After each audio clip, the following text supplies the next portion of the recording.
We, Super Okay, are here with the magical Chris Harvey, who engineered and produced our first album, Departures. Woo. And with the anniversary coming up, although when you're watching it, it will have probably already come and gone. We wanted to just retrospect on it and talk about what it was like to put that together. So thanks for wanting to chat, Chris. Well, thanks for having me and letting me be a part of your first album. It was super cool to be able to be involved, with the new project with, some people that I already knew and some I didn't know that were on the other side of the country. It was a whole fun learning experience for me. So thank you guys. I know for us, it was such a lifesaver because we had been working on some songs. Ben and I had been working on our skills within I guess Logic and Ableton, whatever, and we were doing our best, and we were just struggling, like obsessively touching every piece, just kind of hoping for the best, using our ear. And when everything shut down, we're like, well, we have all these ideas. There's so much we want to do. Are we going to do it on our own? And after trials and tribulations, we were like, all right, I think it'd be great if someone else did this so we can kind of focus more.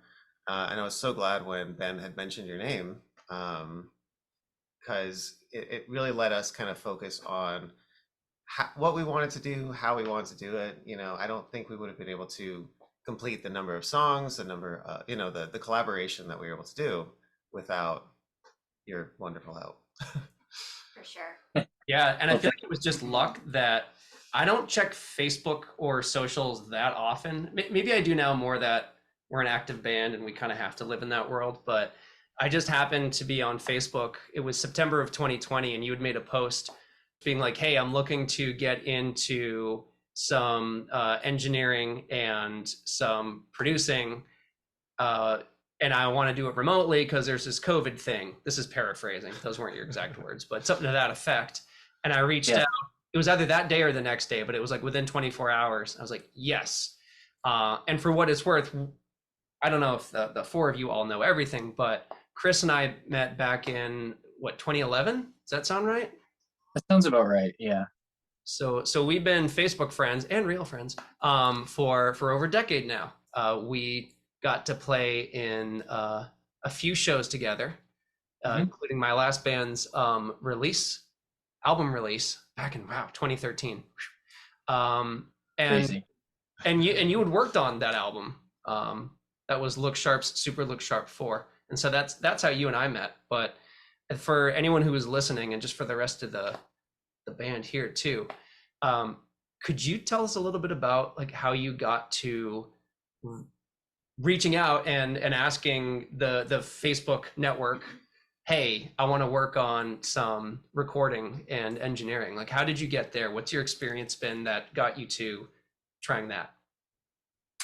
Yeah. I mean, I've been, in bands myself and doing home recording and studio recording for, at least, I want to say at least 15 years at this point, right, when I was dabbling a little bit when I was in college and in high school, but right when I was kind of towards the end of college, one of my bands put out our first EP that was, God, a lot of it was recorded in this room here. But this is actually my parents' house. And we recorded, what was it? We recorded drums in the basement, in the room to my left. We did all the mixing in here. Actually, I think we did some tracking for Look Sharp 4 in this room too, at some point, or it might have just been mixing.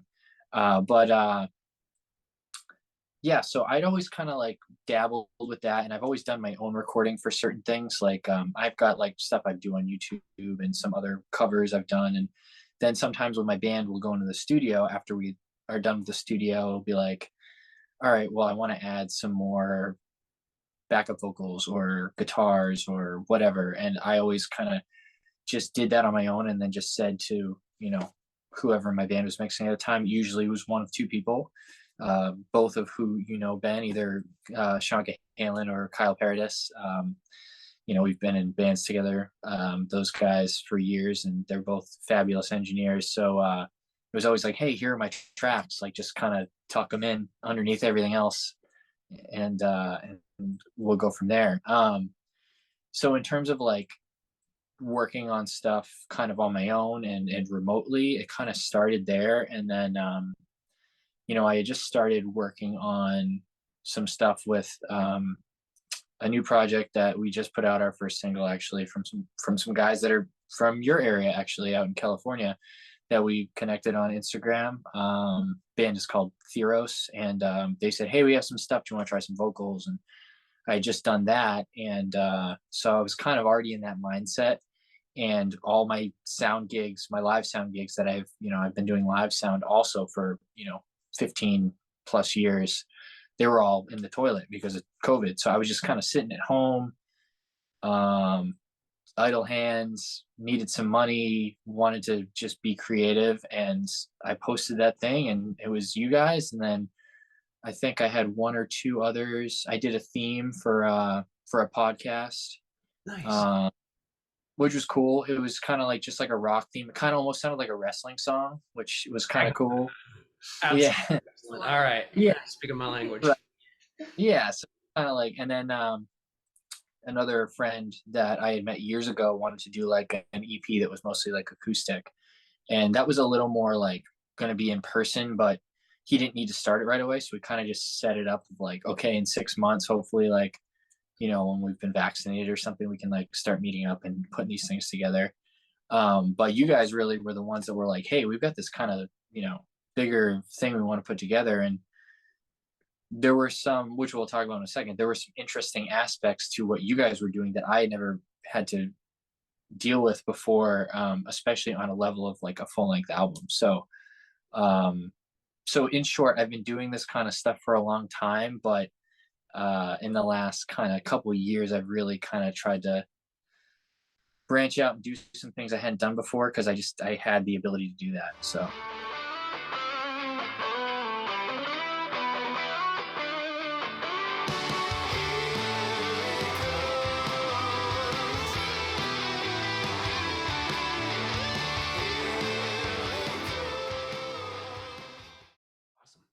Yeah, and when we reached out, that was September of 2020. We'd never done this ourselves before. I think for all of us, this is would you say this is like our first band where we've tried to put together a full length album without actually having like a legit studio to start or even finish in. I mean, I've never done this before. I mean, full length is kind of selling it short. We were ambitious with 13 songs, which I feel like is like a full hour. I don't know if that happens too often anymore, but yeah, we were very ambitious, and we had a lot of because we didn't gonna kind of start too. Ben had mentioned this whole thing, and I was like, well, I don't know if you guys want to. I know you probably have some material, but if you want to wait to go in the studio, we could do like a couple songs, an EP or something like that. But you guys just had so much material, and you were just so like excited and eager to start getting it out there that you're like, no, let's just do the whole thing. And we just kept chipping it. Okay, it's gonna be like 13 songs. So yeah, I do think in the year of our Lord 2023 that's not always the most advised tactic as a new band to put out an hour and 6 minute LP. It's usually like drip, drip, drip, put out some singles, maybe release an EP, maybe assemble the LP later by being like, hey, all that stuff I released, it's now an LP. But yeah, it's a hard call, because I'm like, I feel like we're like both kind of like purists, where it's like we want like a collection, like a cohesive like kind of piece of material. And a lot of the stuff I've done over the years has always been surrounding that. It's always been like kind of that like it's never been like a concept album per se. Well, some of it has, some of my projects have done that, but like it's always kind of wanted to have this like, it's telling a story, and if you put it out and like, so I totally like get that. Like, whereas with my new band, it was kind of like, well, we've got like 9 songs in the pipeline, but we still have a lot of work left to do on the remaining 8. Why don't we put a single out and just like get some attention from people that are at least friends of ours that might be interested in, and just kind of like, you know, fan the flames a little bit and just kind of see how that goes. And then it, you know, worked out that we're like, okay, our next one's like almost done, so we can probably put that out in a couple months. And so we're kind of doing that trickling thing, but Yeah. I always prefer to do like the big, you know, maybe do a single and do the album. Like I totally feel you guys. Here's the whole book, not Yeah. chapter by chapter. But I Right. think also for me too, and I won't spend much time on this because I could spend a lot of time on it, but not every song that I write is a single. You know, like, I mean, we could talk about it later, but I wrote an 8-minute song that's on the album. I'm not going to put that out as a single and be like, yeah, newest single, here it Yeah. is. You know? Right.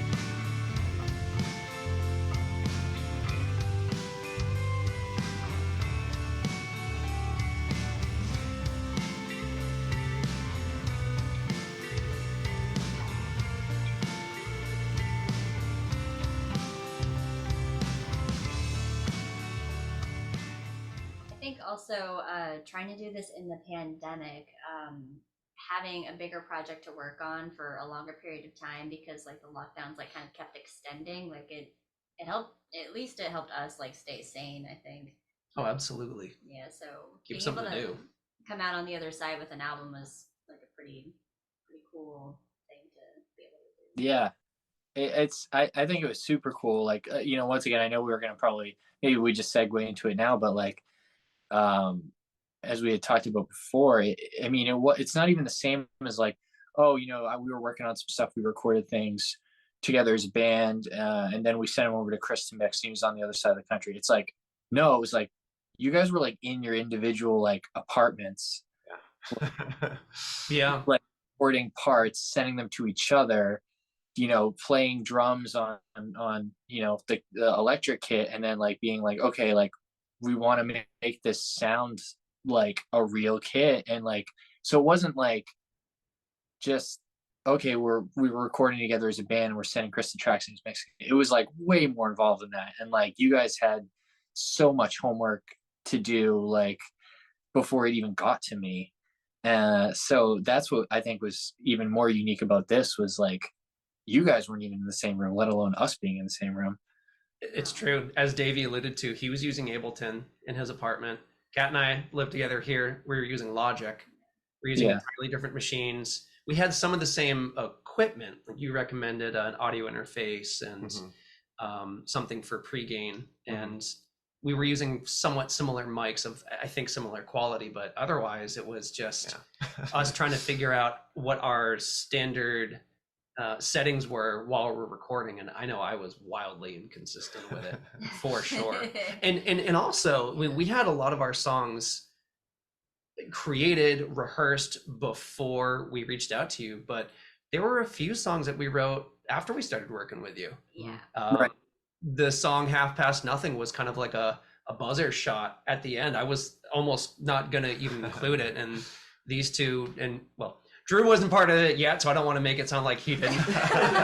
but before we had Drew, before we were blessed with Drew, before they had me as a child, before we conceived Before Drew, we found you on the street. yeah. Oh yes, I forgot. That's these right. two were like, no, you need to include Half Past Nothing. It's a banger. Like, let's get it in there. Yeah. But that was one example, and I think there are others too, of a song that we assembled and then you engineered and produced, and then it got mastered by Ross Wilson, and then we got to hear the final thing before we had ever played it together. Yeah. And so for Drew, it was like he got to get into the practice space with us in summer 2021, and we're getting ready to play songs, and we had to turn and be like, hey, so we've never played this one before. Yeah. And then I thought to myself, why am I here?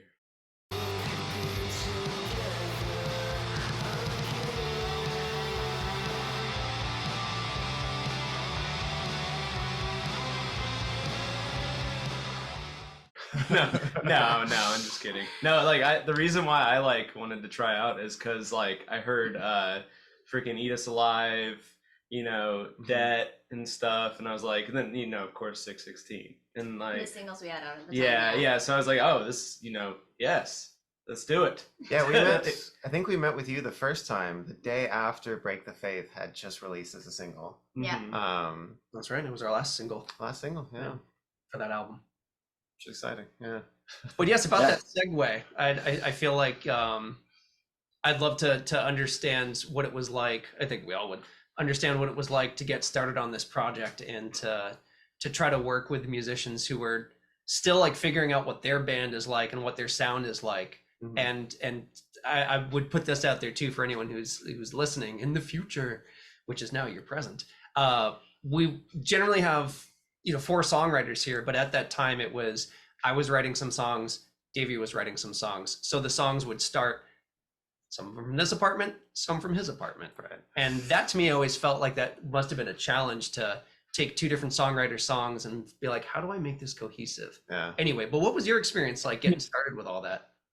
Yeah, I mean, it was interesting because you guys had sent, like stems, like a MIDI drum track, clean DIs, and then kind of like a demo that was just like, it was what you guys had recorded that you gave to me, but it was just like a quick kind of mix that you had been messing around with just,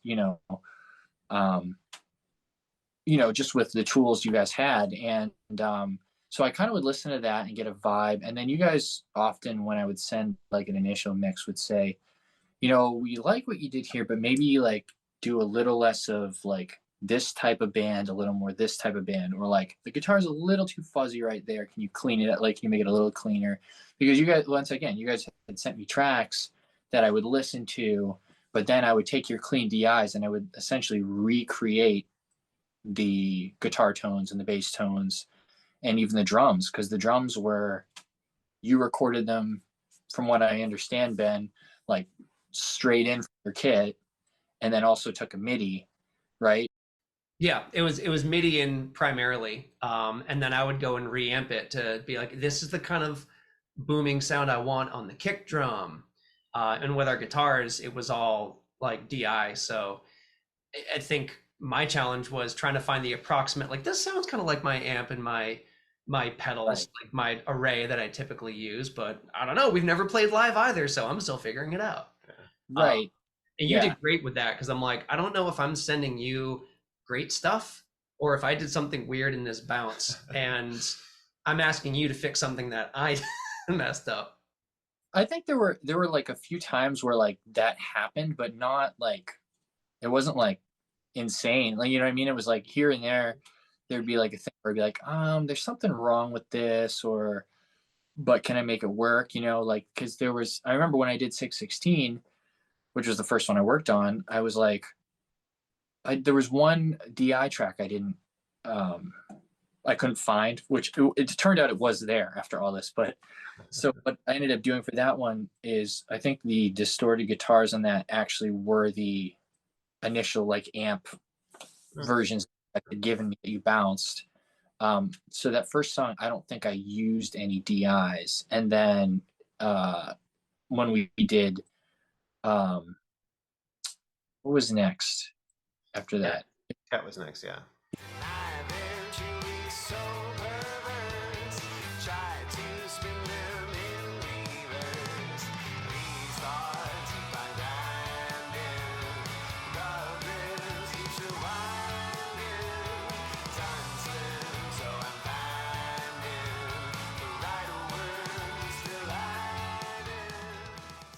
And when we did Dead, that's when I was like, oh, okay, the DIs are right there. And that one was a little easier for me to start experimenting with the DIs too, because it was a little bit of a cleaner tone. So it was like, okay, cool. Like it's always easier when you're using like amp sims to like do clean tones. It's just like you like turn on an amp sim and you're like, oh, that sounds like a good clean guitar. And then it was like from there, it was like, okay, let's make it a little dirtier or whatever. So yeah, I mean, that was kind of the process, is I'd bring it all in, do like some initial, like, kind of like, these are kind of what the tones sound like, kind of get the vocals to where they needed to be in terms of volume and some compression, EQ. And I would, put in the MIDI drums, and then I would bounce something that we called a drum test or drum check or something. Yep. It was just a mix with like the drums mixed higher in volume. And I'd send it to Ben and be like, does this all sound like the MIDI mapping was correct? Which 9 times out of 10, each time I was like, no.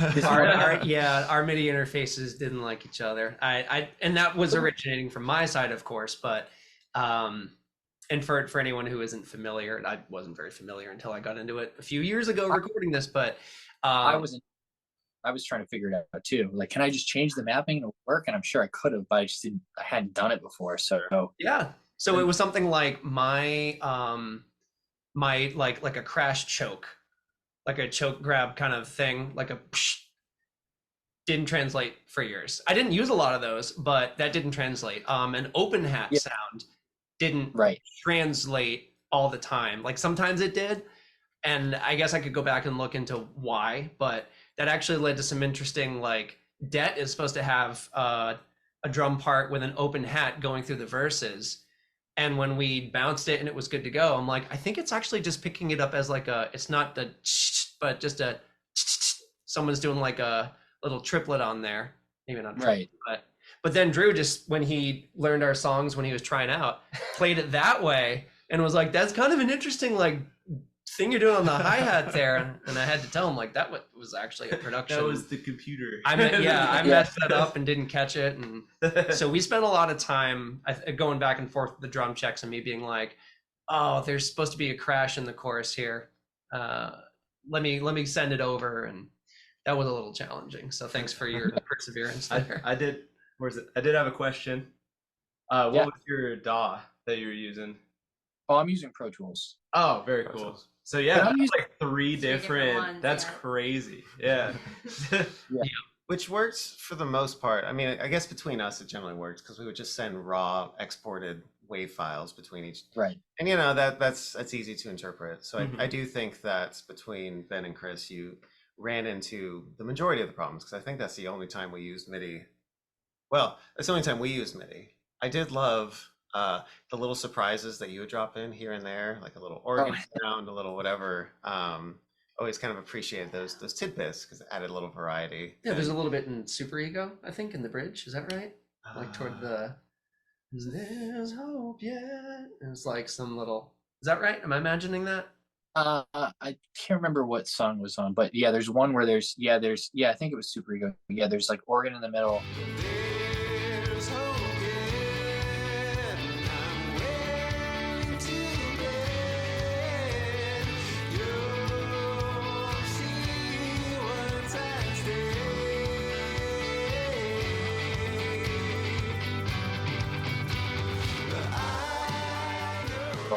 Yeah. Then there was another where I added some like feedback. I added like a couple like small guitar things. Oh, and I did an octave guitar on Agamotto. I added an octave guitar to the last chorus.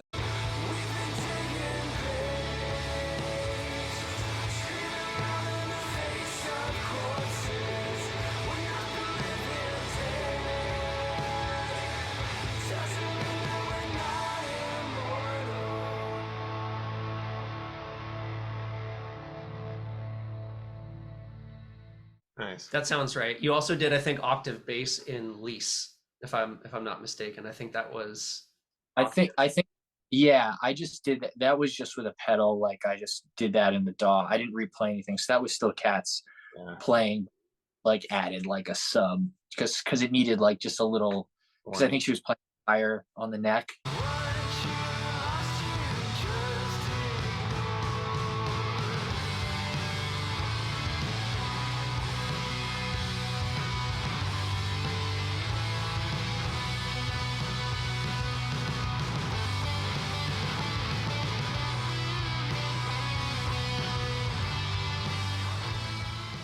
Just needed like something just to kind of sit underneath it. Yeah. Just needed that But yeah, thunder. yeah, one sending you and being like, hey, can you record some tambourine, or like, can you record like some acoustic? And that was always cool to getting those back from you guys because that just added some nice little flavor. Yeah. Kind of cool, like just like working through all that stuff together too, being like, if we had just a little more texture, I think it would make this part a little more interesting or something, you know. Well, that's why I introduced you as Magic too, like the magical Chris Harvey, because there were times where we'd get these mixes back, and I'm like, "Are you singing in this? Did you add something to this? Like, what That's right. I kept accusing you of like, did you You added something. Yeah. I think I hear Chris Harvey, and you're It like, sounds nope. too good. That must be you. Yeah, I'm like, I Yes. don't remember singing like that. There were some parts where once again I was like, oh, this would sound really cool if it was like the main vocal was in the octave it was recorded in, but if we added like a buried kind of falsetto kind of thing. And there was sometimes I think there were a couple ones where you guys created stuff like that after we had already done it a couple times digitally, Mhm. but which was kind of cool because it was the same thing. It was like once we got the kind of ball rolling and figured out like our workflow, it was way easier just to be like, sometimes I didn't even have to ask you guys for like something like tambourine or acoustic guitars. All of a sudden it would just be like in the folder, and I'm like, oh, okay, cool, thank you. But yeah, I think that was part of that, was like just with some of the production I did on the vocals between like stuff I kind of generated from your performances, where there was like kind of like an octave effect and just kind of touched in the back and soaked it with some reverb, or like creating like a double, because like say sang the part like twice, like in the song, I would just take the second one and like put it under and then like chop it up and like align it so that it sounded like you doubled it like on purpose, that kind of stuff.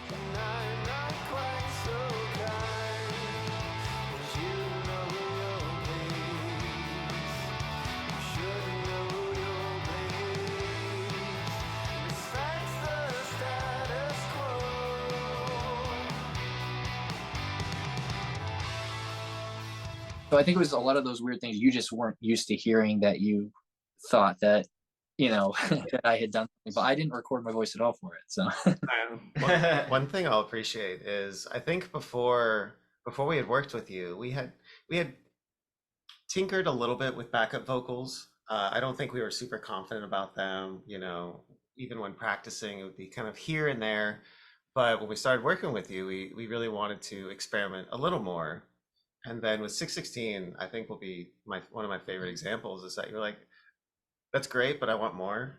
Do more of a layer like this or this or this. And so I think it kind of let us try to experiment more and kind of figure out how we want that sound to work, which yeah, I appreciate so much, because a lot of the way that we worked on backup vocals with you has still shaped how we play live, how we like to have those layers working. And it really kind of let us, I think, find ourselves in a way. And I think you enabled that. So I'll always appreciate that. well, thanks. that means a lot. And then I also know that soon after, I think it was one of my songs, I had sent you so many backup vocals because I was thinking like, here's some variety. I don't know which one I want, but I don't think I communicated that, and it seemed like I wanted all of them at once. And there was like so some variety, kind of like learning to work with some of those as well. So now we're looking for a choir for our live shows. Yeah, to, basically. This is not one show. Yeah, there was definitely once or twice where like I got stuff from you guys, whether it was guitar stuff or vocal stuff, and I was just like, I guess I should have just asked the question like, do you want to use all this? Should I be comping this together to like X, or because that was one problem I definitely ran into early on was, and I think we kind of sort of had that conversation once or twice, but it was like, this is like kind of taking up a lot of real estate in the mix, and I don't want it to sound muddy, so it was like, what part's priority? I know that happened with a few of the songs that I wrote. If I can kind of reveal a little bit of how the sausage was made here. 616 was kind of Frankenstein together. So that one I started recording vocals for in 2019. We had recorded using real amps in this room here before pre-pandemic. Mm-hmm. And that song was like, it was put together almost like what is the analogy? The ship of Theseus, where it's like we basically replaced all the planks one by one by one by one until it got over to you. And so there's like elements of 2019 vocals, 2020 vocals in there. Mm-hmm. And I think that is a good representation, at least for me, of like how I learned to do all this.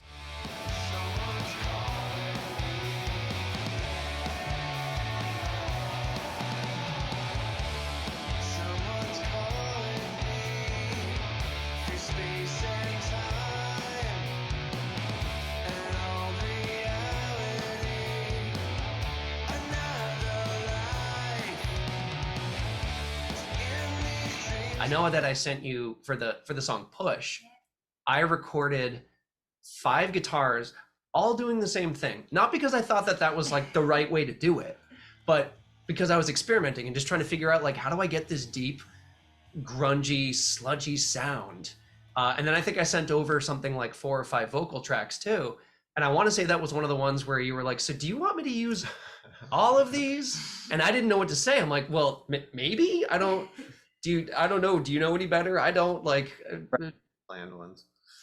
I mean, I was curious when, you know, if there was ever a point where you felt like, okay, we've got our traction, we're gaining momentum here. Because I know for me, I would feel like I would get traction, and then I'd run into a new challenge in recording or trying to achieve an effect or just try to play a part. And by the time it was all said and done, I was hard pressed to feel like I could tell you what I learned like right then and there, but I could probably tell you a bunch of things I learned of what not to do. I don't know that I developed the expertise for recording, but I definitely like understood like what I shouldn't be doing. Yeah. No, I remember we kind of like talked about some of that back and forth in terms of, you know, I think because initially too, there was like some vocal tracks that were recorded that just sounded a little different than the rest of them. And I was kind of trying to match things. And you know, we were able to do that just through different mixing techniques and effects and things like that, you know.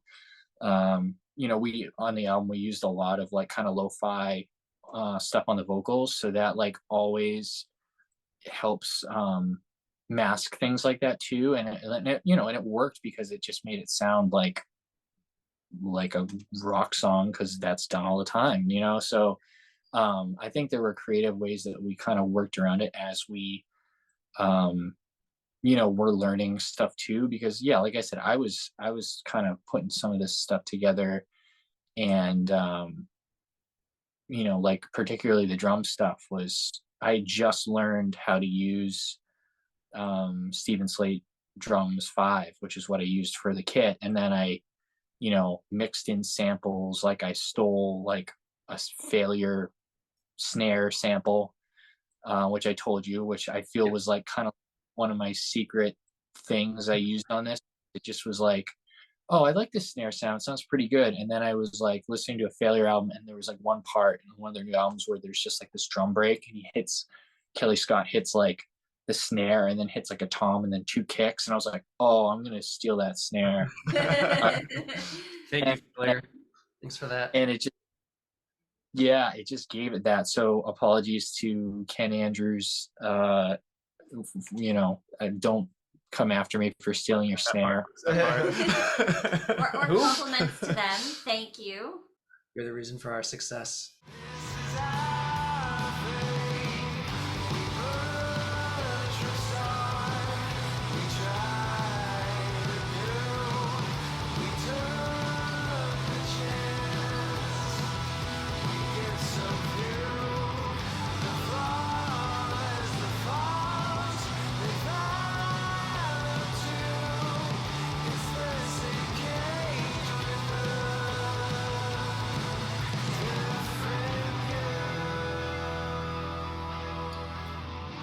To build on to something Davey said earlier, I feel like what you did for us with the album, that is something that I don't know that a listener would ever even necessarily think about, but you helped us like level up as musicians. And Seriously. so much of that is because you were so open to our experimentation and our ideas.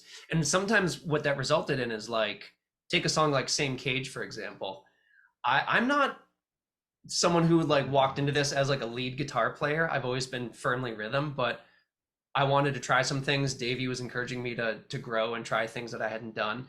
So I put some leads in there, just kind of tucked them in, ran them by Davey, and you put them in. They sounded awesome. We had never played that song together before until after the recordings were done and we could actually meet up in person. And we were there being like, wait, there's like 3 guitars playing right now at this point in the song. What do we do? And I had to think about that. And so that's gotten me to level up in terms of my like pedal board work and flipping between different parts and figuring out like how do we translate this to live. So Right. Thank Yeah. you for that. It's such a cool thing that I never really thought about because I haven't done this before, but a great benefit of getting to work with you on recording this album. Which is also a fair point in general. There's a that is a strong example, but I think we have maybe one or two others where we didn't quite think through how it would work out live. Nope. Like, all right, so there's 4 vocal parts happening, 3 guitars. It's like, wait,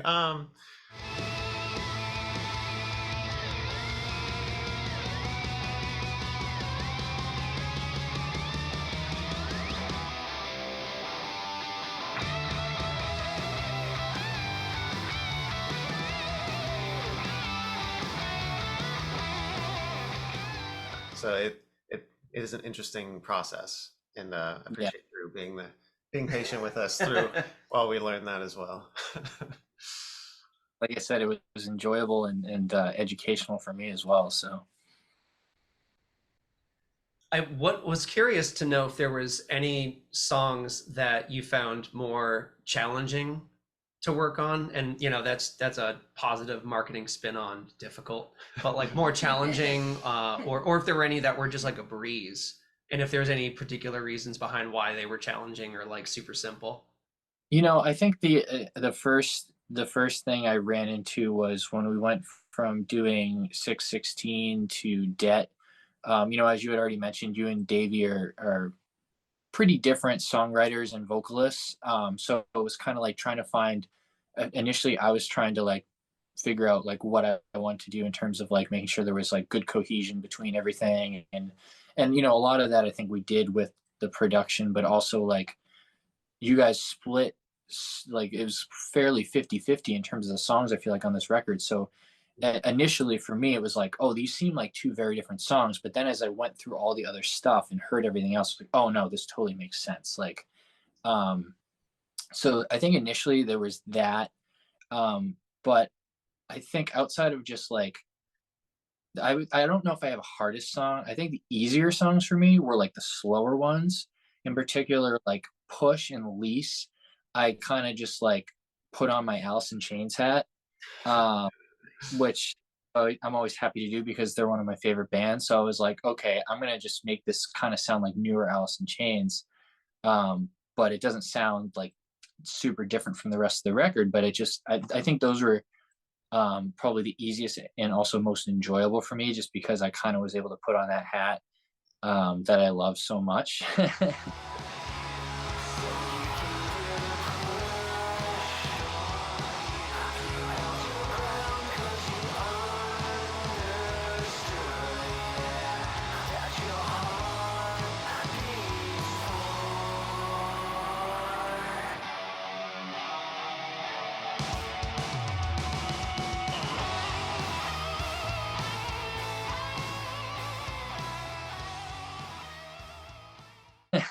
Yeah. So it's kind of I do feel like those are back-to-back songs on the album right in the middle. I do feel like the album takes a turn there for sure. Yeah, absolutely. That Nice. oh, sorry, go ahead. No, that was the end of my thought, really. Yeah. I know when you sent us back 616, that was a moment for us where we were like, wow, this is actually happening. Yeah. And then when you sent back the first version of Debt, that's when I'll say for myself, I felt like this is going to keep happening. Like this is not just one song that like Chris managed to just put everything together just right. Like you managed to take a song that I wrote and sang lead on, and then start on one of Davies where he wrote and he sang lead on, and it started to sound like, to me anyway, subjective here, but the same band. And that was one of my big worries up front, was like, is it going to sound like 2 different bands? Again, especially because in the context at that time, we hadn't really played as a full band for that long. Yeah. And at that time we didn't have a drummer, and I was doing the MIDI drums, the electronic drums. So that was a turning point for me when I was like, this is going to work out. It's going to be awesome. Yeah. As long as I can bring my A game, it's going to be great. Yeah.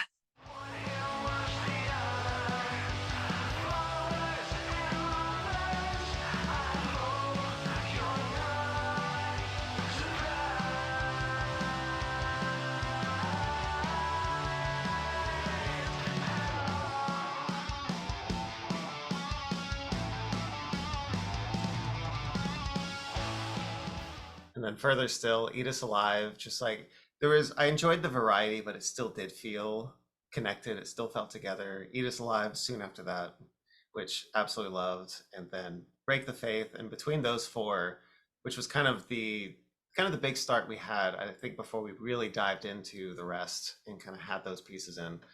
With those, we had the utmost confidence that I think you were going to do fantastic for us. Yeah, it was no longer a question of if you'd be able to meet our needs. It was like, can we meet our needs? Can we take these ideas and put them out here? He'll make them sound better than we could even ever hope, and you always did. Yeah, But absolutely. you pushed us to be better. You pushed me to be better.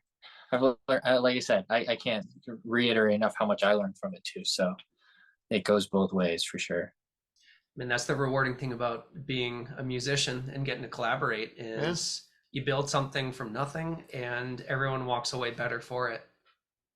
Yeah, absolutely. I feel like that's the power of art and music in general too. So Yeah. Well, and so what's next for you in terms of recording other artists, engineering, producing? I think, well, it's going to be mostly my own stuff again. Trying to finish up. We're trying to finish up the second song for Theros. Hopefully to be out. I want to say probably March. So that's kind of just me going through and like picking apart the vocals I already done and retracking and redoing some stuff there. And now that things are kind of like getting a little more stable-ish in my life in terms of having a new baby and things like that, and with the other guys in my band as well, and I was awake. I think we're finally going to be able to kind of get in a room together, hopefully in the next couple months, because we've got a good chunk of songs too, and we were talking about that whole conversation of, do we do an EP, do we do a single, do we do a full length? And at this point I think we're like, just like, why don't we get into a room and like at least track like the drums for the first like 5 songs because they're done, and then just kind of go from there. So I think it's going to be probably mostly just my stuff. I'm producing some stuff right now for some live things I've done. Like I did a New Year's Eve gig that recorded and did some video for a promo for this wedding band I work with. And my friends in Dalton and the Sheriffs, country band out of Boston, I recorded them at the Sinclair end of December as well. And so I think they're going to do a live record. So I've been doing a rough mix of that to send to them so they can decide like what songs, if we're keeping all of them, if we want to just, if I'm going to even be mixing the whole thing, because it was kind of like, I'll track it for you guys and do a rough mix, but I know you have other guys that do production for you. So like, if you want to bring it to them, that's no worries there. So it's going to be mostly my stuff, and then some other just kind of, projects I've kind of have fallen into my lap for like kind of quick turnarounds at this point. So definitely congrats on the first single for Theros. Sounds awesome. Looking forward to the rest. Yeah, appreciate it. Yeah, we're excited to be doing something like that. Those guys have had this music like instrumentally, a lot of it for like a good amount of time, probably 5 years or so. I don't want to speak for them, but that, and I've only been involved for the last just about 3 at this point, and we've never met each other in person, so it's been That's also crazy. a unique so Make it work. That's crazy. Cool. And I feel like it can't just be left as a footnote. That I just want to backtrack for a moment. Since we started working with you, you got married, planned a wedding, got married, and also started a family and have babies. All that was happening while you were working on Departures and other things. So yeah, kudos to you for juggling all of that. Absolutely. yeah, it's been crazy, and I major props to my wife Kate for like putting up with me and all of my nonsense I'm always involved in. But I think she kind of knew that was going to be the case when she met me, But yeah, there's been a lot going on, but just trying to make it all work and help my friends make art, be creative myself, and put a little money in my pocket. It never hurts to be able to buy groceries and stuff. So that's always cool. So Yeah, gotta love those groceries.